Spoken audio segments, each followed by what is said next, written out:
और एक और मतलब और एक शेर, यूं देखिए तो आंधी में बस एक शजर गया, यूं देखिए तो आंधी में बस एक शजर गया, लेकिन न जाने कितने परिंदों का घर गया।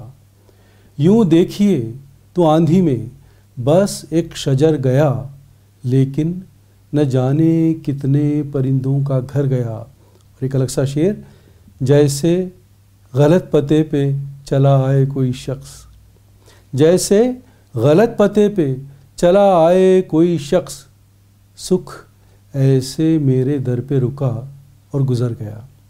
जैसे गलत पते पे चला आए कोई शख्स, सुख ऐसे मेरे दर पे रुका और गुज़र गया।